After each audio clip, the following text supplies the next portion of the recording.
தொடர்ந்து ஆதரவு தரும் தூய உள்ளங்களுக்கு வணக்கம். இந்த பதிவில் குறிப்பிட்ட சில விஷயங்களை மட்டும் பார்த்துவிடலாம். 1. முதலமைச்சர் திரு விஜயின் இந்த ஒரு மாத ஆட்சியில் தினம் ஒரு நல்ல திட்டம் சமூக ஊடகங்களில் தொடர்ந்து வந்து கொண்டே இருக்கிறது. இந்த தூய ஆட்சியில் நன்மையடைந்த பொதுமக்கள் பதிவிட்ட வீடியோவில் சில மட்டும் பதிவிடுகிறேன்.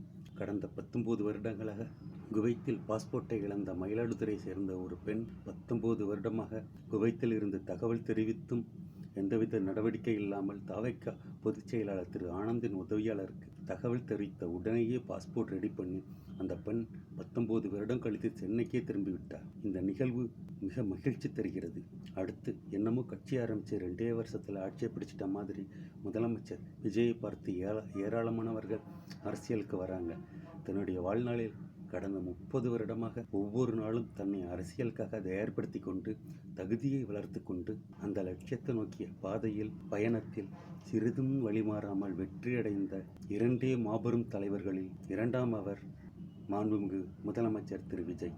முதலில் இருப்பது மாண்புமிகு முன்னாள் முதலமைச்சர் திரு எம்.ஜி. ராமச்சந்திரன். 30 வருடம் ஏன் இப்போ ஒரு குழந்தைகிட்ட கேளுங்களேன், குழந்தைகிட்ட ஏன் வளர்ந்த இளைஞர்கள்ட்டே கேளுங்களேன், நீங்கள் என்ன ஆக போகிறேன்னு. ஒரு நாள் கேட்டால் குழந்தை டீச்சர்னு சொல்லும், இன்னொரு நாள் டாக்டர்னு சொல்லும். அதே மாதிரி இளைஞர்களும் ஒரு நாள் இன்ஃபர்மேஷன் டெக்னாலஜி, இன்னொரு நாள் ஏஐ. ஆனால் திரு விஜய் அவர்கள் தன்னுடைய குறிக்கோளில் கொஞ்சம் கூட மாறாமல் தான் முதலமைச்சராகி மக்களுக்கு நல்லது செய்ய வேண்டும் என்ற உயரிய நோக்கத்தோடு லட்சியத்தை அடைந்த ஒரு உன்னத தலைவர், வரலாற்று தலைவர். அவரை போய் 2 வருஷத்தில் கட்சி ஆரம்பித்து ஆட்சியை பிடிச்ச மாதிரி பல பேர் அரசியலுக்கு வராங்க. வாங்க, வேண்டாம்னு சொல்லலை, கொண்ட குறிக்கோளுக்காக தன்னை தயார்படுத்தி கொண்டு வாங்க.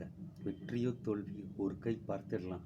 எவ்வளவு தடைகள் வந்தாலும் கஷ்டங்கள் வந்தாலும் கொலைகாரன்ற பழிசொல் வந்தாலும் தோல்வி அடைந்து ஓடிவிடாமல் நீயா நானன்ற மாதிரி திரு விஜய் சொன்ன குட்டி கதையில் பாண்டிய மன்னன் பெரிய படையை நேருக்கு நேர் போட்டியிட்டு வென்ற மாதிரி திருவாலங்காட்டு செருவென்ற பாண்டியன் மாதிரி வெற்றி பெற்ற தலைவன், உன்னத தலைவன், மாபெரும் தலைவன். திரு உதயநிதி ஸ்டாலின் பிறக்கும்போதே இவர் வருங்கால முதலமைச்சர் மாதிரி பேசப்பட்டு வளர்க்கப்பட்டு வந்தவர். அவருடைய அப்பா திரு ஸ்டாலின் அந்த திசையிலேயே அவரை நோக்கி வளர்த்தார். ஆனால் திரு விஜய் திரு உதயநிதி ஸ்டாலின் அப்பாவாகிய திரு முன்னாள் முதலமைச்சர் திரு ஸ்டாலினையே தோற்கடித்த வெற்றி தலைவர். அடுத்து திரு சீமான் கட்சி ஆரம்பித்து 16 வருஷமாக யாராச்சும் ஒருத்தரை குறை சொல்கிறதையே அரசியல் மாதிரி பேசிட்டு இப்போ திரு விஜய் அவர்கள் குறை சொல்லி அரசியல் பிழைப்பு நடத்துகிறார். திரு சீமான் அவர்கள் ஒரு 60 வாட்ஸ் பல்பு, ஆனால் திரு விஜய் ஒரு கதிரவன்.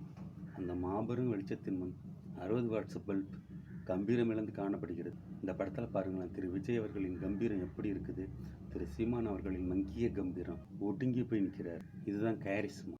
தொடர்ந்து ஆதரவு தரும் நல்ல உள்ளங்கள், தூய உள்ளங்களுக்கு நன்றி.